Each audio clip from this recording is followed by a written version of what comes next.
राधा स्वामी नाम सुमर मन मेरा, जन्म सुफल हो जाएगा।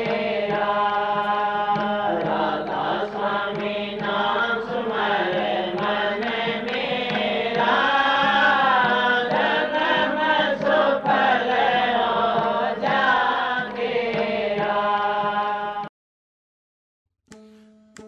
ले ले टिकट नाम की भाई, जाज अमरपुर जागा। ले ले टिकट नाम की भाई, जाज अमरपुर जागा। ये जाज अमरपुर जागा, ये जाज अमरपुर जागा। ले ले टिकट नाम की भाई, ये जाज अमरपुर जागा।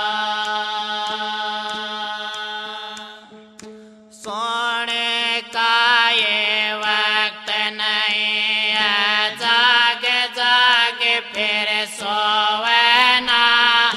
हीरा जैसा जन्म मिला है, कोटी की तरह खोवना।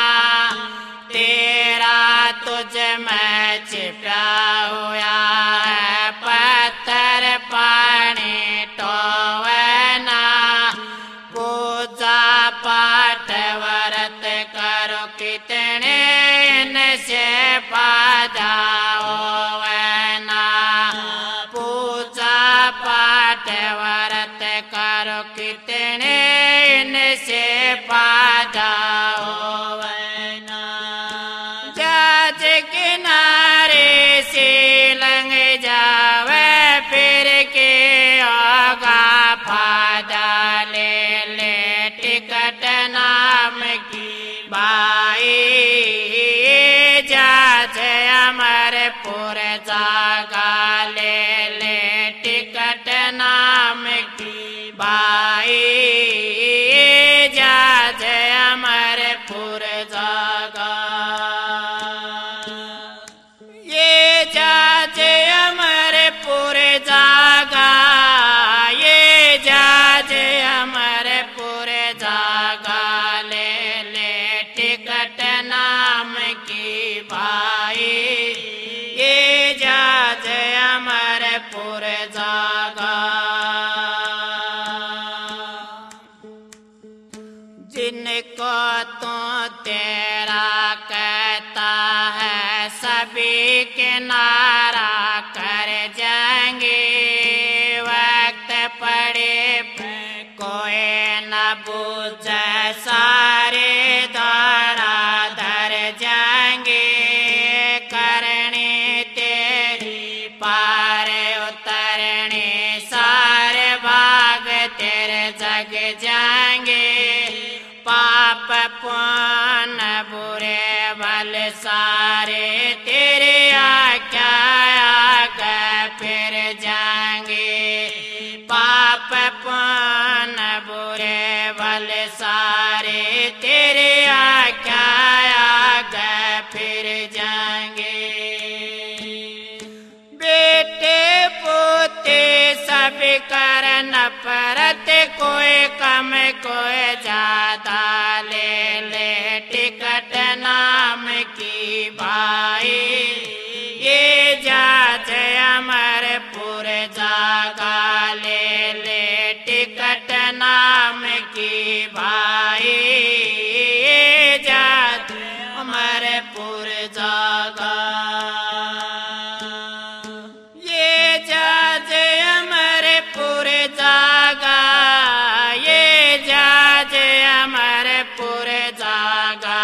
ले ले टिकट नाम की भाई, ये जाज अमरपुर जागा। बिना टिकट जो पकड़े जाते, रास्ते बीच उतारेंगे। के दूत फिर चौकर तन पकड़े मारेंगे।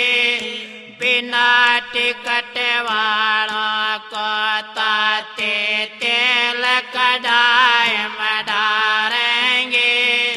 कोई अपील नहीं सुनेगा भट्टी अग्नि आड़ में डालेंगे। कोई अपील नहीं सुनेगा भट्टी अग्नि आड़ में डालेंगे। वाका अफसर बड़ा सख्त है रखता पक्का कायदा ले टिकट नाम की भाई। जज अमरपुर जागा ले टिकट नाम की भाई। ये जज अमरपुर जागा। ये जज अमरपुर जागा। ये जज अमरपुर जागा ले टिकट नाम की भाई। जज अमरपुर जागा। स्वर्ग वैकुंठ इंद्र राम लोक सभी रस्ते में आवेंगे। जा पर मंजिल आ जाया वहीं उतरते जावेंगे। रास्ते में मिल लुटेरे अपना दाव चलावेंगे। रीति सीधी शक्ति दे के बात बुलाना चाहेंगे।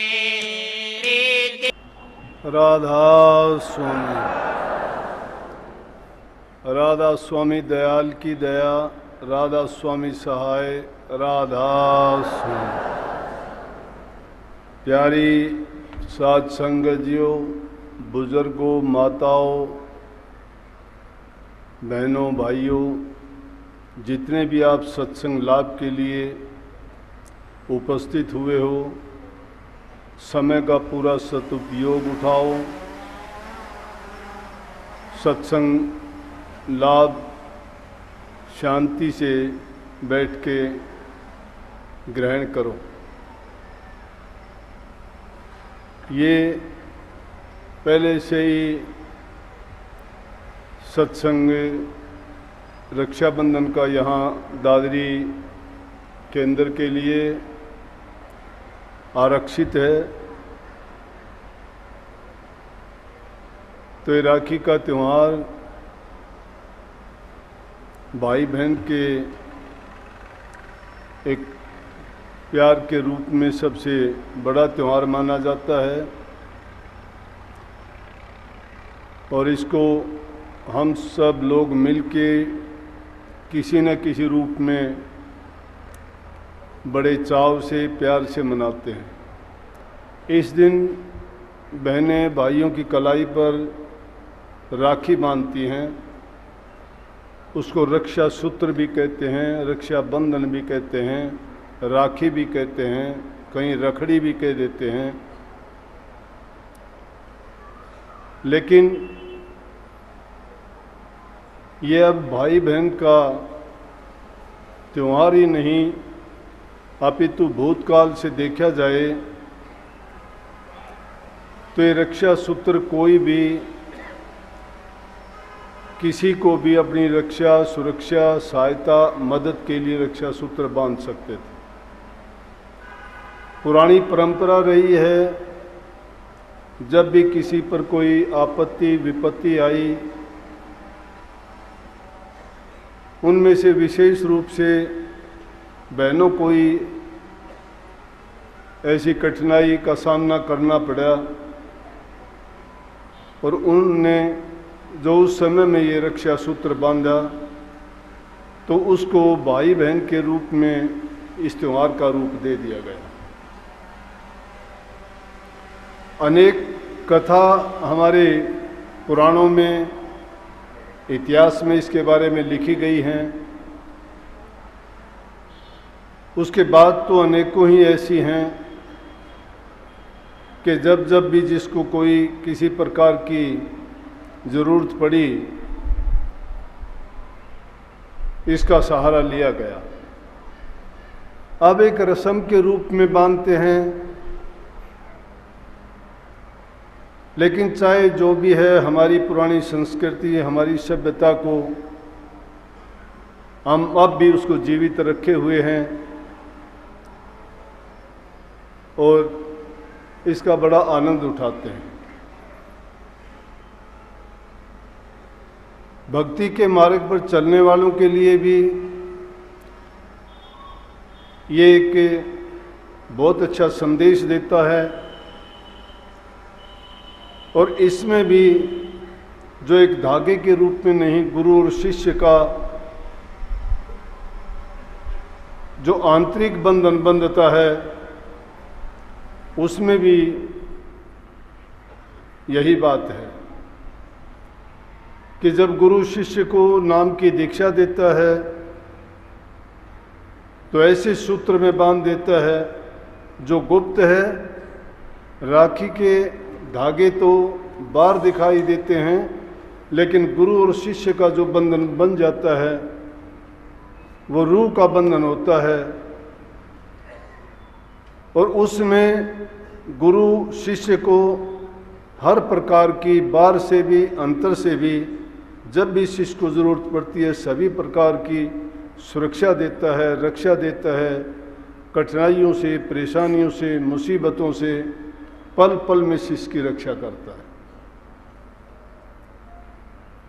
बल्कि हमारे पुराणों में दो कथा चली आई है कि राजा बलि 100 यज्ञ पूरे कर चुका था और वो जब 101वां यज्ञ करने जा रहा था, बहुत ही अच्छा राजा था, दानी था, धर्म कर्म में उसकी बहुत आस्था थी। चाहे वो बताते हैं कि राक्षसों की उसमें था प्रणाली में, फिर भी कुछ भी था, कहीं कुछ कहा गया है, कहीं किसी रूप में दर्शाया गया, लेकिन ये बात अवश्य है कि उन्होंने यज्ञ किए थे राजा बलि ने और बहुत दानी थे। दान में, पुण्य में, भला करने में, परोपकार में उनकी वृत्ति हमेशा लगी रहती थी। तो जब वो यज्ञशाला में बैठे हुए थे, आखिरी यज्ञ था, उस टाइम पे विष्णु भगवान उनके दर पे आते हैं ब्राह्मण का रूप धर के, वामन रूप में, और आके उनसे कहते हैं कि मैं ब्राह्मण हूँ, मुझे भी दान दक्षिणा दो और उसके बाद आप अपना यज्ञ पूरा करना। लेकिन राजा बलि के जो गुरु थे उन्होंने कहा, दूसरे लोगों ने भी कहा कि आप अपने यज्ञ का कार्य पूरा करो। ये वामन रूप में कोई छद्म रूप धर के कोई दूसरी शक्ति आई है और ये आपको छलने के लिए आई है। इसमें कपट है, धोखा है। आप दान करने की बजाय अपना काम पूरा करो। कहने लगे, शुक्राचार्य था उनका गुरु, कि बेशक आप मेरे गुरु हैं और शुभ काम मैं करता हूँ, अगर शुभ काम करने में भी अगर मुझे नुकसान होगा तो मुझे इसका डर नहीं है। आपकी गुरु की आज्ञा का पालन मैं अवश्य करता हूँ, लेकिन कोई याचक मेरे दर पे आके अगर खाली जाता है तो वो मुझे अच्छा नहीं लगता। मैं इस बात के बारे में आपका वचन नहीं मान सकता। कहने लगे, अगर मेरा वचन नहीं मानता है तो तेरे साथ ये धोखा है, खुद विष्णु भगवान रूप धर के आया हुआ है। कहने लगे, इससे बढ़ के और क्या बात हो सकती है? जब खुद भगवान मेरे दर पे आए हैं तो मुझे और किसी चीज़ की ज़रूरत भी नहीं है। और याचक बन के जब आए हैं तो याचक किसी के दर पे आता है तो उसको खाली नहीं लौटाना चाहिए। खाली क्यों नहीं लौटाना चाहिए कि जो इंसान किसी के पास अगर कुछ लेने के लिए, सहायता के लिए, मदद के लिए आता है, तभी आता है उसके मन में ये विश्वास होता है कि मेरी ये इच्छा यहाँ से पूरी हो सकती है। नंबर 2, उसको वो एक इज्जत और सम्मान देने के लिए आता है। किसी में ये क्षमता है, किसी की मदद कर सकता है तो ही उससे कोई कुछ मांगता है। खाली कुएं के पास कभी प्यासा जाता नहीं, उसके अंदर झांकता नहीं है। जब उस प्यासे आदमी को ये आस होती है इस कुएं के अंदर तुझे पानी मिलेगा और तेरी प्यास उसी से बुझेगी, तो वो उसके पास जाएगा। अगर खाली होगा तो उसके पास कोई नहीं जाता। कबीर साहब ने तो बहुत इसके बारे में लंबा चौड़ा कहा। वो कहते हैं मांगण मरण समान है, मत कोई मांगो भीख, मांगण से मरना भला रही सतगुरु की सीख। कहा है कि मांगना बहुत बुरी बात है, मत मांगो किसी से। क्यों मांगो, किस लिए मांगो? परमात्मा ने आपको सब कुछ बख्शा है, कौन कमी है हम में? सुंदर शरीर दिया, सारी ज्ञान इंद्रियां कर्मेंद्रियां हमें दी हैं, सोचने के लिए ज्ञान बुद्धि हमारे पास है, पुरुषार्थ करने के लिए हमारा स्वस्थ शरीर है। और फिर भी अगर हम जानबूझ के कोई काम नहीं करते हैं, मेहनत नहीं करते हैं, पुरुषार्थ नहीं करते हैं, तो उन लोगों के लिए ये है। अगर कोई शारीरिक रूप से सक्षम नहीं है या कोई काम नहीं कर सकता है, उसकी तो अलग बात है, उसकी एक मजबूरी है, वो तो किसी से भी कुछ भी मांग लेगा। लेकिन उन लोगों को ये संदेश दिया है जो कुछ करना नहीं चाहते हैं और दूसरे की चीज पर नियत रख के अपने जीवन को बिताना चाहते हैं। उनके लिए ये एक तमाचा है कि मांगना मरने के समान है, भीख कोई ना मांगो। सतगुरु की सीख का मतलब क्या है कि सतगुरुओं का ये संदेश है कि अपना काम आप करो, कमा के खाओ। जब तक तुम अपने हाथ से कमाए हुआ अन्न या जो उनसे धन नहीं कमाते हो और उससे कोई चीज़ अगर ग्रहण करते हो, तो उसमें जिसने जो दिया है उसके विचार, उसके ख्यालात और उसमें मांगने जैसे ही, और उसने किस मन से वो दिया है वही गुण तुम में भी आ जाएंगे उसके ग्रहण करने से। ये सीख थी, सीधी बात कही कि मांगना मरने के समान है, मत मांगो कोई भी। लेकिन आगे ये कह दिया कि मांगण गए सो मर गए, मर के मांगण जा। कि इंसान जो मांगने के लिए कोई शौक में नहीं मांगता है, जो आदमी मजबूर हो जाता है, जिसके पास कुछ नहीं है, वो मांगने जाता है। जब वो अपने आप को मार चुका होता है मन से, अपने आप को ये कह चुका होता है कि मैं बेसहारा हूँ, मैं निर्बल हूँ, मैं कुछ कर नहीं सकता, मेरे हाथ पांव कहीं भी अब नहीं फैलते हैं और मैं किसी योग्य नहीं रहा हूँ, अब तो मांगने के सिवाय कोई चारा नहीं है। उनके लिए कहा है कि मांगण गए सो मर गिर, मर के मांगण जा। वो मरने के बाद अपने आप को जिंदा नहीं समझते हो, मुर्दे होके वो जाते हैं कि वो हर प्रकार से मर चुके होते हैं, मानसिक रूप से भी, तन शारीरिक रूप से भी और सामाजिक रूप से भी वो मर चुके होते हैं, उनकी कोई गिनती नहीं रह जाती।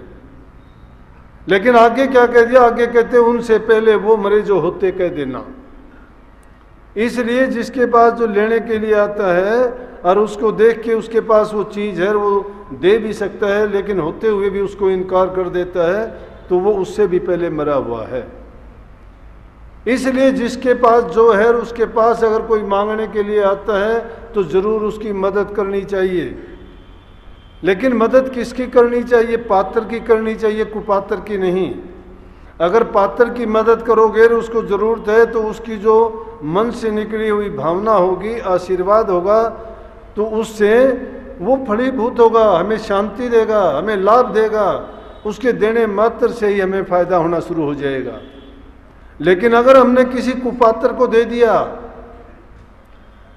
जो उसको किसी बुरी चीज़ में, समझो कोई मांगने के लिए आता है आपके पास, पैसा मांगने के लिए आता है, पैसा हमने दे दिया, अगर वो पैसा उसने लेके उसे शराब, कबाब, मांस, मिट्टी या कोई और बुरी चीज़ का सेवन किया, या किसी और गलत काम में लगाए वो पैसे, तो समझो वो अकेला पापी नहीं, उसकी मदद करने वाला और देने वाला भी पापी हो जाता है। पाप किसी एक का नहीं होता है, पाप सब में जो उस चीज़ से संबंध रखता है सबको मिलता है। देने वाले को, उससे चीज़ खरीदने वाले को, उस चीज़ का सेवन करने वाले को, और उस चीज़ का और भी अगर कोई कुछ करता है, बनाता है, तो उसकी हिस्सेदारी उस पाप में बट जाती है। इसलिए दान हमेशा ये देख के दो कि वो पात्र होना चाहिए, कुपात्र नहीं होना चाहिए। अगर कुपात्र को दे दिया गया तो यूँ समझो कि हमने उसको पाप को ही खरीदा है, किसी की मदद और सहायता नहीं की। लेकिन किसकी सहायता? अगर परमात्मा ने कहा तो उस दूसरी जगह ये कही है कि दे धरा तो दे, तू दे दे कुछ दे। अगर इंसान का शरीर धर के आप लोग आए हैं तो दे कुछ, ये दे जब तक है तो देखे हो जाएगी, फिर कौन कहेगा दे। अगर ये शरीर ही नहीं रहेगा तो आपसे कौन मांगने वाला है, किसको क्या देना है। अगर देने लायक हो, अगर आपके को पास आता है तो उसको खाली मत लौटाओ। अगर आपने उसको खाली लौटा दिया तो समझो कि वो अपना पाप या दोष जो है वो वहीं छोड़ के चला जाएगा।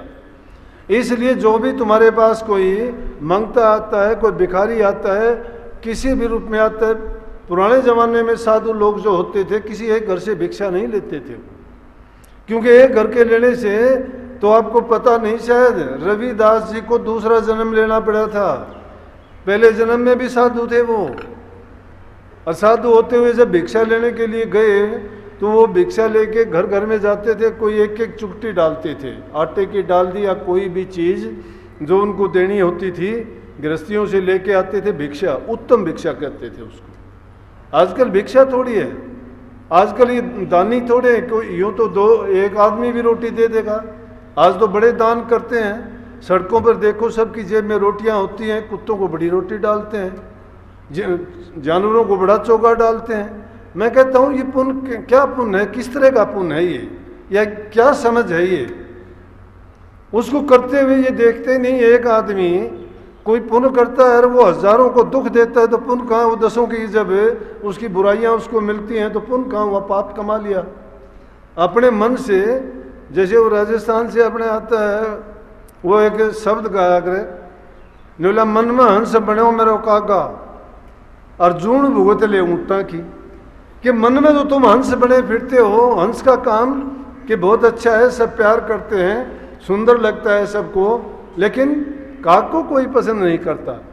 कहता है कि मन में हंस बने हो मेरे कागा, कह रहे काग रूप तो तुम हो लेकिन मन में हंस बने फिरते हो, क्योंकि तुमने जो थोड़ा बहुत कुछ कर लिया उसको सोचते हो मैंने बहुत बड़ा काम किया है, लेकिन उस काम को करने में आपने ये नहीं देखा कि आप दुख कितने आदमियों को दे रहे हो। अगर आप एक दो चार को सुख पहुंचाने के लिए 20-50 को दुख देते हो तो दुख ज़्यादा दिया कि सुख ज़्यादा दिया? इसलिए उसकी गिनती नहीं, पाप में गिनती है उसकी, पुण्य में गिनती नहीं, धर्म में गिनती नहीं। तो रविदास जी वो घर घर में भिक्षा लेने के लिए जाया करते थे। तो एक दिन क्या हुआ कि बारिश हुई थी, और बारिश होने के कारण वो जब भिक्षा लेने के लिए निकले तो गली में फिसल के गिर गए। जब गिर गए तो सामने ही किसी का घर था, वो नेक इंसान नहीं था, उसकी कमाई भी अच्छी नहीं थी, उसके विचार ख्यालात भी दूसरी किस्म के थे, निपट संसारी अनाड़ी पाप कर्म में लिप्त रहता था वो। लेकिन उसके पास धन वगैरह ठीक था, उसका गुजारा ठीक चलता था। अब ये बात ना सोचना कि जो अच्छे भी नहीं थे, पाप कर्म में भी लिप्त थे, और उनके पास धन क्यों था। ये तो महापुरुषों ने भी कहा है कि ये तो पापियों के घर में हो जाता है, पापियों के घर में भी धन हो जाता है, लेकिन अच्छे विचार, शुद्ध विचार, प्रभु का नाम और सत्संगी बनना हर एक की बस की बात नहीं है। जिसके पाप कर्म पिछले जन्म के खोटे कर्म होते हैं, वो चाहे वो रात दिन सत्संग में भी रहे, रात दिन गुरु के संग भी रहे, उसकी समझ उस अपनी समझ से बाहर उसको नहीं निकलने देती है। लेकिन जब शिष्य का धर्म है कि गुरु को जब अपने आप को अर्पण कर देता है, अपनी बुद्धि को गुरु के अधीन कर देता है, फिर उसको अपना सोच की जरूरत नहीं है, क्योंकि उससे बेहतर उसका गुरु सोचता है।